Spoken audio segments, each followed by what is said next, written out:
السلام علیکم ناظرین، گیٹ اپ پاکستان کے اسٹوڈیو سے میں ہوں آفاق نیر۔ آج کا پروگرام اس وجہ سے بہت اہم ہے کہ ہمارے ساتھ موجود ہیں گیٹ اپ پاکستان کے پریزیڈنٹ جناب ظفر خضر۔ تو آئیے ان سے ملتے ہیں۔ ظفر صاحب، آپ امریکہ سے پاکستان آئے اور آپ نے اپنے ساتھیوں سے یعنی گیٹ اپ پاکستان کے چاہنے والوں سے، ان کو فالو کرنے والوں سے، ان کے لیے آپ نے وقت نکالا ہے۔ اس کے لیے میں بھی بہت خوش ہوں اور مجھے امید ہے کہ ہمارے دیکھنے والے بھی بہت خوش ہوں گے۔ پاکستان آنے کی وجہ کیا بنی؟ Thank you Afaq for inviting me. Pakistan آنے کی وجہ یہ ہے کہ میں نے یہاں پر ایک پٹیشن دائر کی ہے گورنمنٹ اس کے خلاف، کہہ لیں اس کو، لاہور ہائی کورٹ میں، جو یہاں پہ جج نے ایکسیپٹ کر لی ہے اور اس کی ہیئرنگ ہوگی اور ہوپ فلی کوئی اچھا فیصلہ ہوگا۔ تو میں اس کے بارے میں آپ کو بتاتا ہوں ذرا بیک گراؤنڈ میں جا کر۔ تو 20 سال پہلے بیلجیم کا ایک اسٹوڈنٹ انڈیا گیا پڑھنے کے لیے، اس کا نام ہے جین ڈریزا۔ تو اس نے وہاں پہ ریئلائز کیا کہ بہت غربت ہے، بچے اسکولوں میں جاتے ہیں، گورنمنٹ اسکولوں میں نہیں جاتے، پڑھتے نہیں، اور اگر جاتے ہیں ڈراپ آؤٹ ہو جاتے ہیں۔ اس کی وجہ یہ ہے کہ وہ ہنگری ہوتے ہیں اور ہنگری ہونے کی وجہ سے کچھ لرن بھی نہیں کر سکتے، اور یا ان کو کھانے کے لیے، کمانے کے لیے جانا پڑتا ہے۔ تو اس نے جب ریئلائز کیا تو he created a civic society, اور انہوں نے لا سوٹ فائل کیا سپریم کورٹ آف انڈیا میں کہ کیونکہ کانسٹیٹیوشن میں ہوتا ہے کہ رائٹ آف لائف اور رائٹ آف ایجوکیشن، یہ ہمارے بھی کانسٹیٹیوشن میں، انڈیا کے بھی تھا ہے۔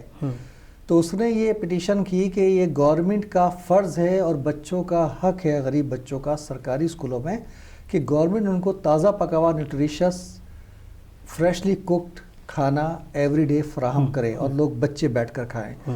تو سپریم کورٹ ایگریڈ اور انہوں نے آرڈر کیا گورنمنٹ کو کہ وہ یہ کرے۔ اس میں کئی سال لگے، میرا خیال ہے ان کو کچھ پریشر کرنا پڑا، لیکن آج 20 سال سے انڈیا میں تازہ پکا ہوا نیوٹریشس کھانا ہر بچے کو ملتا ہے۔ بڑے بڑے میگا کچن وہاں پہ قائم ہو گئے ہیں جس میں 40 ہزار 50 ہزار بچوں کے بڑے بڑے چولہوں میں آٹومیٹک وے میں کھانے پکتے ہیں، پھر وہ وین کے ذریعے وہ پہنچائے جاتے ہیں اسکولوں میں اور بچے مل کے کھاتے ہیں۔ تو اس سے انہوں نے 2 مسئلوں کا حل کر دیا کہ ایک تو پریزنٹ میں جو پرابلمس ہے، ہمارا جو فیوچر ہے، اور پھر ہمارے ایجوکیشن۔ تو اس سے پاکستان میں بھی کچھ تھوڑے بہت ہی لمیٹڈ طور پہ یہ ایکسپیریمنٹ ہوا ہے، اور بنگلہ دیش میں بھی یہ ہوا ہے کہ اگر بچوں کو آپ کھانا پرووائڈ کریں تو اٹینڈنس بڑھ جاتی ہے، لرننگ بڑھ جاتی ہے ان کی، ٹھیک ہے۔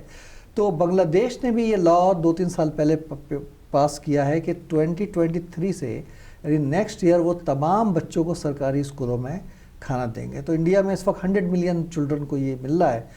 تو وہی کام جو 20 سال پہلے انڈیا میں ہوا تھا اور جو پاکستان میں میرا خیال ہے کہ شاید ہی کسی بندے کو، لوگوں کو یہ بات پتہ ہو کہ یہ ایسا ہو چکا ہے، تو وہ میں نے پٹیشن یہاں بھی دائر کی ہے کہ بھائی یہ بھی ہمارے بھی کانسٹیٹیوشن میں سیم چیزیں اور ہمارے بھی بچوں کا حق ہے۔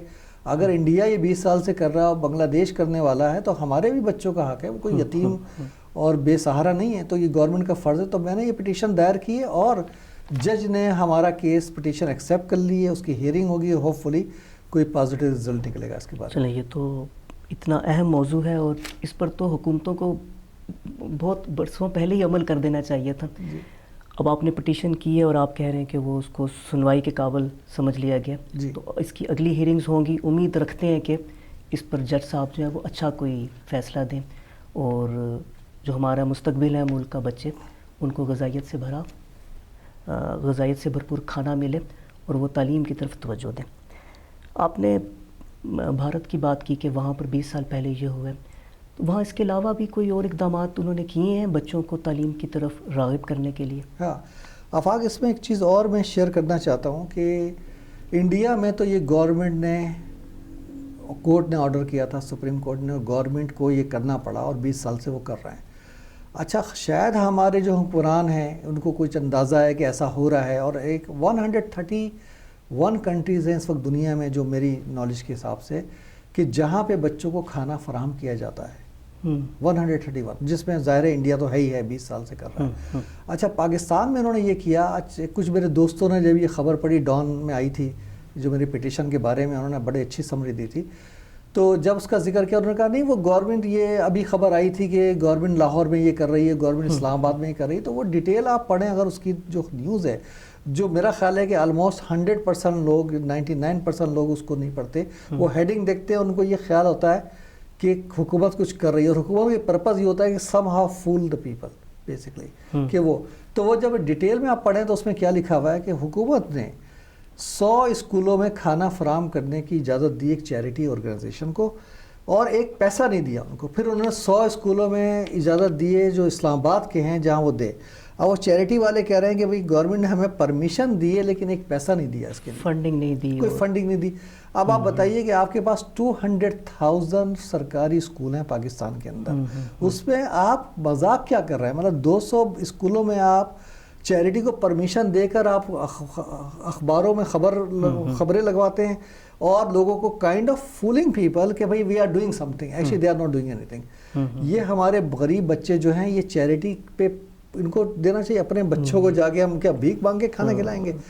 تو یہ بات بالکل غلط ہے. آپ چیریٹی پہ نہیں اپنا مستقبل پہ ڈیپینڈ کر سکتے، آپ کو باقاعدہ اس کو فنڈنگ دینی ہے، آپ کو اس کو سسٹینیبل وے میں ہمیشہ کے لیے چلانا ہے. بالکل. اور ریاست کا کام ہے کہ وہ بچوں کو اپنا بچہ اپنے بچوں کے طور پہ ٹریٹ کرے، اور ان کی ایک آپ یوں کہ نگران بن کر یا گارڈین بن کر ایک باپ کی طرح ان کی طرف رویہ رکھیں. ہمارا فیوچر ہے. تو جو آپ نے بتایا چیریٹی آرگنائزیشن کو دینا، اور وہ بھی گنتی کے چند اسکول، 200,000 اسکولوں میں 200 اسکولوں میں پرمیشن دی ہے. اس کا مقصد سوائے لوگوں کو یہ پرسیپشن تاثر دینا کہ وہ ہم کچھ کر رہے ہیں. تو بہرحال یہ تو میرا اس کے رائٹ فار فوڈ کی ہے. اور میں ایک چیز بتاؤں کہ اس میں بھی جب تک کہ ہماری سیوک سوسائٹی، ہمارے ایکٹیوسٹ جو ہیں اس کنٹری کے، ہمارے پولیٹیشین یا جو فیوچر میں پولیٹکس میں کچھ کرنا چاہتے ہیں، وہ جب تک کہ مل کے اور میڈیا اس کو کوریج نہیں دے گا، اگر وہ انہوں نے اس کو امپورٹنس نہیں دی، یہ ایسا معاملہ ہے کہ جس میں تمام پولیٹیکل پارٹی، تمام نان فار پروفٹ آرگنائزیشن کو مل کر ایک آواز بلند کرنی چاہیے کہ اس کیس کا فیصلہ ہو اور جلد سے جلد ہو. اس پہ ریئلی یہ ہمارا پریزنٹ پرابلم ہے، ہمارا فیوچر پرابلم سالو کر رہا ہے. اس سے بہتر میرا خیال ہے کہ ہماری زندگی میں ہم لوگوں کا مقصد اس سے بہتر کوئی اور شاید نہیں ہو سکتا کہ ہم یہ کریں، یہ کام کریں. اور میرا خیال ہے اس کوئی وجہ ہی نہیں ہے کہ اس کے خلاف کوئی بات کریں. یہ تو بالکل آبویس ہی چیز ہے کہ ایسا ہونا چاہیے. تو آبویس اس لیے ہے کہ 20 سال پہلے یہ ہو چکا ہے آلریڈی، اور کہ کانسٹیٹیوشن میں یہ ہماری آرٹیکل ہیں اس ٹائپ کے کہ جو یہ الاؤ کرتے ہیں. یہی وجہ ہے کہ سپریم کورٹ نے وہاں پہ آرڈر کیا. تو ایکچولی وہ کام جو 20 سال پہلے ہو جانا چاہیے تھا ابھی تک نہیں ہوا. تو اب تم صحیح کہہ رہے ہو کہ اس میں کوئی شک و شبہ نہیں ہے کہ یہ نہیں ہو، کیوں نہ ہو. تو اب ہمارے جوڈیشری کے اوپر ہے کہ وہ شاید ہسٹری میں اپنا نام لکھوائیں کہ بھئی انہوں نے کم از کم جیسے انڈین سپریم کورٹ نے کیا تھا کہ انہوں نے بھی کوئی ایسا کام کیا ہے عوام کے لیے. ہمارے جوڈیشری نے بہت بڑے بڑے فیصلے کیے ہیں، آپ جانتے ہیں، ایسے فیصلے جو قانون کی راہ سے بھی بالکل متصادم رہے، لیکن انہوں نے نظریہ ضرورت کے تحت کیے. مگر سب سے بڑی جو ضرورت ہے وہ میرا خیال ہے عوام کی ضرورت ہے، اور وہ وقت آ گیا ہے کہ ایک مرتبہ پھر وہ نظریہ ضرورت پر عمل کرے. ایسے نظریہ ضرورت پر جس کی ساری تحسین کریں گے. میرا دوسرا سوال تھوڑا سا پیچھے رہ گیا. میں نے آپ سے کہا کہ پڑوسی ملک نے یہ بچوں کو خوراک دینے والا اچھا کام کیا اور ہمیں بھی کر لینا چاہیے تھا. اگر میں غلطی پر نہیں ہوں تو انہوں نے اس کے علاوہ بھی ایک کام کیا کہ سرکاری اور پرائیویٹ اسکولوں کے درمیان تفریق کو کچھ کم کرنے کی کوشش کی. جی ہاں، رائٹ فار ایجوکیشن دیکھیں یہ تقریباً 10 سال پہلے کی بات ہے کہ وہاں اب یہ سپریم کورٹ نہیں تھی، وہاں پہ یہ انہوں نے لا پاس کیا. اب دیکھیں آپ اگر اندازہ لگائیں کہ ہمارے پاس 200,000 اسکولوں میں ملینس آف چلڈرن ایجوکیشن حاصل کر رہے ہیں، ان کا مستقبل ہم تباہ کر رہے ہیں. بیسیکلی آپ دیکھیں کہ ڈیٹا یہ کہتا ہے کہ 3% جو بچے سرکاری اسکولوں میں جاتے ہیں اس میں سے صرف 3% انٹر پاس کرتے ہیں. 3%، 0.1% بھی نہیں ہے جو میڈیکل یا انجینئرنگ کالجوں میں جاتے ہیں. تو وہ تمام جو پرائیویٹ اسکول ہیں جہاں بچے جو افورڈ کر سکتا ہے وہی بچے ہیں جن کا کوئی فیوچر ہے. ان بچوں کا فیوچر ڈیٹا آپ کو بتا رہا ہے کہ کوئی بھی نہیں ہے. تو ہم wasting their future and future of Pakistan. کیونکہ آپ جو ایلیٹ کے 5 یا 10% لوگ ہیں آپ ان کو صرف ایجوکیٹ کر کے اور وہ چھوڑ کے باہر چلے آئیں گے. بیسکلی موسٹ آف دم وہاں پر امریکہ ہے، کینیڈا، جہاں پہ بھی چلے آئیں گے تو وہ آپ کے پارٹیسپیٹ نہیں کریں گے آپ کے کنٹری کو بلڈ کرنے کے لیے. تو یہ کام وہاں پہ اچھا آپ اس ایجوکیشن کے سسٹم کو جو صحیح کریں جو 70 سال سے آپ نے بگاڑا ہے. تو اسے پتہ نہیں another 30 40 50 سال لگ جائیں گے. تو کوئک طریقہ کیا ہے اس کا؟ کوئک طریقہ یہ ہے بھائی جو انڈیا نے کیا کہ انہوں نے ایک لا پاس کر دیا کہ ہر پرائیویٹ اسکول میں 25% seats must be reserved for poor children and government will pay for them. تو گورنمنٹ اس کا پے کرے گی جو اپنے حساب سے پے کرے گی جو بھی ہے. یہ لا بنایا, لوگ سپریم کورٹ گئے, اس کے اگینسٹ پٹیشن کی کہ جی یہ ایسا ہے ویسا ہے, اور سپریم کورٹ نہیں, یہ گورنمنٹ کا رائٹ ہے, دے کین ڈو اٹ. اب اس وقت سے 10-11 سال ہو گئے ہیں اس بات کو کہ 25% بچوں کی تو آپ نے کم از کم زندگی بدل دی. اوور نائٹ ان کی ایجوکیشن بڑھ گئی, مطلب اچھی ہو گئی. اب باقی بچوں کا اب آپ کرتے رہے جو ایجوکیشن اسٹینڈرڈ بہتر کرتے رہے. تو میرا یہ خیال ہے کہ یہ چیز جو ہے ہمارے جو یہاں پہ پولیٹیشین اگر کوئی سن رہے ہیں, عمران خان صاحب سن رہے ہیں, ان کی ایڈمنسٹریشن, تو وہی ایک کام اگین ان کی ہسٹری میں نام لکھوا سکتے ہیں کہ وہ ایک لا پاس کر دیں, کیونکہ یہ کام میرا خیال ہے شاید جوڈیشری کا نہیں ہے کہ وہ اس پہ انٹرفیئر کرے. تو آپ ایک لا پاس کریں, ایک دن میں 2 دن میں, مطلب آپ امیڈیٹلی یہ لا پاس کر سکتے ہیں, اور 25% بچوں کو, اور آپ وہی ان کو پے کر رہے ہیں جو انڈیا میں ہو رہا ہے کہ انڈیا میں وہ وہی پے کر رہے ہیں پرائیویٹ اسکولوں کو جو ان کا پر اسٹوڈنٹ ایکسپینس ہے اس اسٹیٹ میں. تو گورنمنٹ کا تمام ایڈمنسٹریشن کا اور ایجوکیشن کا تمام وہ نکالتے ہیں, ہمارا اتنا بجٹ ہے, اس بجٹ میں اتنے بچے ایجوکیشن حاصل کر رہے ہیں, اس کو ڈیوائڈ کریں, پر اسٹوڈنٹ کاسٹ آ جاتی ہے. وہ ایسا ڈینمارک وغیرہ میں بھی اور اب امریکہ میں بھی اس قسم کے واؤچر بھی دیے جاتے ہیں کہ جو گورنمنٹ کا, اگر گورنمنٹ کا خرچہ $10,000 ہے پر ایئر پر چائلڈ, وہ $10,000 کا واؤچر اسٹوڈنٹ کو دے دیتے ہیں کہ وہ کسی بھی پرائیویٹ اسکول میں جا کے ایجوکیشن حاصل کر لے. تو سملرلی ہم یہاں پہ یہ کر سکتے ہیں, اور امیڈیٹلی آپ جو ہے 25% بچوں کی قسمت کو بدل دیں گے. اس کے بعد آپ جو ہے نا وہ جو پروسیس ہے وہ تو ہونا ہی چاہیے تاکہ 100% بچوں کا مستقبل اچھا ہو کسی وقت جا کر. بالکل, یہ دونوں جو نقطے آپ نے اٹھائے ہیں, پٹیشن والا اور یہ رائٹ فار ایجوکیشن, میں پھر وہی کہوں گا کہ یہ تو اتنی سامنے کی چیزیں ہیں کہ ہماری حکومتیں اپنے مفادات کے لیے یا سیاسی رسا کشی میں لگے رہیں, اور عوام کا اور بچوں کے مستقبل کا سوچا ہی نہیں کسی نے. دیکھیں آفاق, سیدھی سی بات ہے کہ جب تک کہ عوام اپنی رائٹس کے لیے سمجھیں گے نہیں, پہلی بات ہے میں جو کر رہا ہوں کام, اویئرنیس کریٹ کرنا, لوگوں کو بتانا. اس کے بعد یہ لوگوں کا کام ہے کہ وہ جا کے اپنے پولیٹیشین سے ڈیمانڈ کریں کہ وہ یہ کریں, اس کے بغیر ان کو ووٹ نہ دیں, ڈیمانڈ کریں ان سے. جب وہ ڈیمانڈ کریں گے تب, جب آپ کو اپنے رائٹس کا ہی نہیں پتہ ہے تو وہ کوئی بھی نہیں دے گا آپ کو. بالکل. تو دیٹس وائی یہ ہماری جاب ہے کہ جو ہم ایجوکیشن میں ہے, جس کا تعلق ہے ایجوکیشن سے, اور لاسٹ 30 ایئرس سے میں بلکہ 40 ایئرس پلس سے ایجوکیشن میں ہوں, تو ہمارا کام ہے کہ لوگوں کو کم از کم دنیا میں دوسرے ملکوں نے کیا, ہم یہ نہیں کہہ رہے کوئی ان یوزول چیز اگر ہم کر سکے تو بہت اچھا تھا کہ ہمیں فالو کرے دنیا, لیکن اگر نہیں کر سکتے تو کم از کم دوسروں سے سیکھ کے کریں. صحیح کہہ رہے ہیں. اور گیٹ اپ پاکستان کی جو مشن اسٹیٹمنٹ ہے وہ بھی یہی ہے کہ ایک ایسا معاشرہ تشکیل دیا جائے جہاں پہ عدل اور انصاف کے ساتھ ساتھ برابر کے مواقع ہوں, تمام شہریوں کی فلاح و بہبود کے لیے کام ہو. اور حالیہ دنوں میں get up Pakistan public interest litigation کے حوالے سے کافی کام کرتا ہوا نظر آتا ہے. تھوڑا اس کے حوالے سے بھی بتائیے. دیکھیں 2 طریقے ہوتے ہیں. ایک تو یہ کہ آپ پولیٹیشین کو ہم اس لیے ان کو الیکٹ کرتے ہیں کہ وہ ہمارے مفادات کے لیے کام کریں. اگر وہ فیل ہو جائیں اپنی ذمہ داری پوری کرنے, جو دنیا میں ہر جگہ ہوتا ہے, امریکہ وغیرہ میں بھی یہ ہوتا ہے کہ بھئی لوگ وعدے کرتے ہیں پولیٹیشین, جب پریزیڈنٹ بن جائیں یا وہ الیکشن جیت کر آ جائیں پارلیمنٹ وغیرہ میں, وہ پھر وہ کام وہ نہیں کرتے, اور وہ کرتے ہیں جو کارپوریشن ان کو کہتی ہے کرنے کو, وہ ان سے پیسے لیتے ہیں اور وہ کرتے ہیں. تو یہاں پہ بھی یہی ہے. تو اس کے لیے آپ کے پاس طریقہ یہی ہے جو امریکہ میں بھی ہے کہ بھئی آپ لیٹیگیشن میں جاتے ہیں, پبلک انٹرسٹ لیٹیگیشن میں جاتے ہیں آپ, اور کورٹس پہ فائل کرتے ہیں کہ بھئی ہمیں ہمارے حقوق دلائے جائیں بیسیکلی. تو یہاں پہ بھی یہی ایکٹیویزم پاکستان میں نہ ہونے کے برابر ہے, اور ایکٹیویزم دونوں طریقے سے ہوتا ہے. آپ پروٹیسٹ کرتے ہیں, آپ لابنگ کرتے ہیں, پولیٹیشین کو بولتے ہیں. اس کے علاوہ ایک اور جو طریقہ ہے جو آرگنائزیشنز کرتی ہیں یوزلی, کہ وہ آپ لیٹیگیشن کریں, اور ہو سکتا ہے جو کام آپ کی پولیٹیشین نہیں کر رہے وہ جوڈیشری ان کو فورس کرے کرنے کے لیے, کیونکہ بیسیکلی ہم سب کا ایک سوشل کانٹریکٹ ہے, ایک کانسٹیٹیوشن ہے ہمارے پاس, لا اینڈ آرڈر ہے, اور ہم اس پہ رہتے ہوئے ہم اپنے جو ہے حقوق فرائض پہ کام کرتے ہیں. بالکل. تو یہ پبلک انٹرسٹ لیٹیگیشن کی بات ہوئی, تو کوئی آپ کی نظر میں ایسا کوئی کیا کہیے کہ کوئی نقطہ ہے جس کے اوپر عدالت کو ضرور غور کرنا چاہیے, اور جس سے بہت جلدی اچھے اثرات سامنے آ سکتے جہاں ایک اور کیس ہے عابد حسن منٹو صاحب کا، جو انہوں نے تقریباً 10 سال ہو گئے ہیں یہ فائل کیا تھا. وہ بھی آپ کو پتہ ہوگا کہ بھٹو کی حکومت نے 1970s کی بات ہے یہ، جب ایک 77 میں غالباً لینڈ ریفارمز کی طرف اس وقت لینڈ ریفارم پہ ایک لا پاس کیا تھا کہ کوئی بھی زمیندار 150 ایکڑ سے زیادہ پانی والی زمین نہیں رکھ سکتا اور 300 ایکڑ سے زیادہ غیر پانی والی زمین نہیں رکھ سکتا.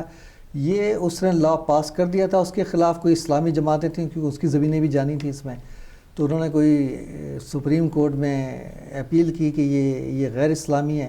سپریم کورٹ نے یہ فیصلہ کیا، میرا خیال ہے فیڈرل شریعت کورٹ کی بات ہے یہ، تو انہوں نے پہلے تو فیڈرل شریعت کورٹ میں گیا تھا یہ فیصلہ، تو انہوں نے یہ فیصلہ کیا، یہ سپریم کورٹ بہرحال انہوں نے یہ فیصلہ کیا کہ یہ غیر اسلامی نہیں ہے. پھر ایپلیٹ بینچ میں جب وہ گئے ہیں تو وہاں پہ 2 مفتی تھے اور 3 جج تھے، جس میں سے ایک بہت ریلیجس تھے.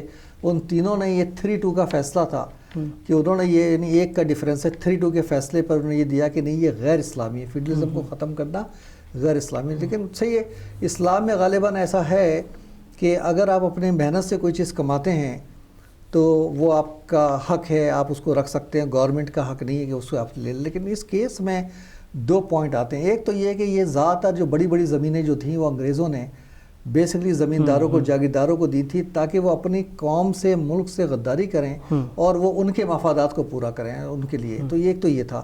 اور دوسری بات یہ کہ دیکھیں جب بھی کسی کنٹری میں کوئی چیز پبلک انٹرسٹ کے اگینسٹ ہوتی ہے تو پھر اس میں آپ وہ ایک کام کر سکتے ہیں کہ جو پبلک انٹرسٹ. میرا یہ خیال ہے کہ اس وقت تمام اسلامی جماعتیں، خاص طور پہ جماعت اسلامی جو اس وقت شاید اگینسٹ تھی، فیڈرلزم کو ختم کرنے کے حق میں نہیں تھی وہ اس وقت، اب سب کو یہ 50 سال میں تقریباً یہ آئیڈیا ہو گیا ہے کہ بھئی جاگیرداری نظام ایک قرض ہوتا ہے. ڈفرینٹ رپورٹس ہیں میں نے پڑھی ہیں آفاق، اس میں ہماری پروڈکشن جو ہے ایگریکلچر کی وہ 1/3 ہے دنیا کا جو ایوریج ہے اس کے مقابلے میں 1/3. اور ظاہر ہے جب زمینیں بہت 50 ہزار ایکڑ 80,000 ایکڑ اگر زمینیں لوگوں کے پاس ہوگی، ان کو کوئی انٹرسٹ نہیں ہے، کوئی انسینٹیو نہیں ہے کہ وہ اس میں باقاعدہ کاشتکاری کریں. تو اگر آپ چھوٹے چھوٹے کسانوں میں یہ بانٹیں زمین تو وہ اس پہ محنت کرے گا، اس کی زندگی بدلے گی. وہ ابھی غلام ہے ایک فیوڈلز کا، ایک بڑے جاگیردار کا غلام ہے اور اس کی کوئی حیثیت نہیں ہے. یہ سسٹم جو پہلے یورپ میں ختم ہوا ہے پھر دنیا میں ہر جگہ ختم ہو گیا. کسی ایک کنٹری میں میری نالج کے حساب سے یہ سسٹم نہیں رہا. جو آخری کنٹری جو ہمیں پتہ ہی ہے کہ انڈیا اور بنگلہ دیش دونوں نے ختم کر دیا اس جو فیوڈلزم کا جو جاگیرداری نظام ہے. تو لینڈ ریفارم مسٹ ہے. اگر ہم آپ بتائیے کہ آپ 3 ٹائمز اپنی اگر پیداوار اور انکم آپ کر سکتے ہیں، آپ ملینز آف کسانوں کو بیٹر لائف دے سکتے ہیں. ایک آپ وہ کلچر کریٹ کر سکتے ہیں کہ جہاں پر ایک کائنڈ آف برابری ہو لوگوں کی، وہ غلام اور آقا کا سسٹم نہ ہو جو کہ بڑا سوٹ کرتا ہے امیر لوگوں کو. بھائی اچھا ہے، یعنی جو عیاشی یہاں پہ ہمارے امیر لوگوں کی وہ تو امریکہ میں تو شاید سوچ بھی نہیں سکتے جو ہے. تو یہ وہ 1989 اور 1990 کے زمانے کا یہ فیصلہ 2/3 جو سپلٹ ڈیسیجن آیا تھا جی، اتنا عرصہ گزر گیا اور عابد حسن منٹو صاحب کی جو پٹیشن تھی اس کو بھی 10-11 سال گزر گئے. انہوں نے پھر اپیل یہ دی تھی پٹیشن کہ بھئی اس فیصلے کو ریویو کیا جائے. اچھا 10 سال 11 سال ہو گئے ہیں وہ دبا ہوا ہے کیس. جوڈیشری نے اس کو سم ہاؤ کیوں اس کو دبا کے رکھا ہوا ہے، جبکہ یہ لاکھوں کسانوں کی اور پاکستان کے مستقبل کے لیے one of the most important thing ہے. تو ہماری یہ میری خواہش ہے کہ اس پہ یہ کام ہو، اس کو ہماری سپریم کورٹ اس پٹیشن کو ریویو کرے اور یہ پبلک کے لیے پھر کوئی ایک ایسا کام ہے جو وہ کر جائیں کہ جو ہمارے لیے بہت ضروری ہے. بالکل آپ ٹھیک کہہ رہے ہیں. اس سے پیداواری صلاحیت میں بھی اضافہ ہوگا، کسانوں کی معاشی زندگی بھی بہتر ہوگی اور اس کے نتیجے میں مزید پروڈکٹیوٹی بڑھے گی اور اس کا ظاہر ہے کہ آپ کی معیشت پہ، GDP پر اور ان سب چیزوں کے اوپر جو ہے اچھے اثرات مرتب ہوں گے. 3 پہلو آج ظفر صاحب ہم نے ڈسکس کیے. ایک تو آپ کی پٹیشن جو بچوں کے لیے غذائیت سے بھرپور مفت خوراک سرکاری اسکولوں میں فراہم کرنے کے حوالے سے تھی. دوسری آپ نے پرائیویٹ اسکولوں میں 25% غریب بچوں کے لیے حاضری کو حکومتی خرچے پر یقینی بنانے کے حوالے سے کہا. اور تیسری آپ نے ایگریکلچر یا لینڈ ریفارمز اور اس کی راہ میں جو یہ جاگیرداری نظام حائل ہے اس کو دور کرنے کے لیے عابد حسین منٹو صاحب کی پٹیشن کا آپ نے حوالہ دیا. جی. یہ تینوں میں یہ سمجھتا ہوں کہ بہت اہم موضوعات ہیں, ان کے اوپر بہت پہلے کام ہو جانا چاہیے تھا, لیکن چلیں اب بھی دیر نہیں ہے اس کے اوپر اگر توجہ دی جائے. عدالت کو اپنی میں سمجھتا ہوں کہ ماضی کی بہت سے فیصلوں کی تلافی کے لیے ایک اچھا موقع مل رہا ہے. آخر میں کوئی پیغام آپ اپنے سننے والوں کو, خاص طور پہ جو گیٹ اپ پاکستان کے چاہنے والے ہیں, ان کو دینا چاہیں تو؟ دیکھیے میں بس صرف یہ کہوں گا کہ جو کچھ بھی کرنا ہے وہ یہاں کے لوگوں کو کرنا ہے. ہمارا کام یہ ہے کہ ان کو اویئرنیس دیں, نالج دیں, لیکن جو ایکشنز ہیں وہ جب تک کہ یہاں کے لوگ نہیں کریں گے پھر پہ کو 20 30 40 50 سال گزر جائیں گے.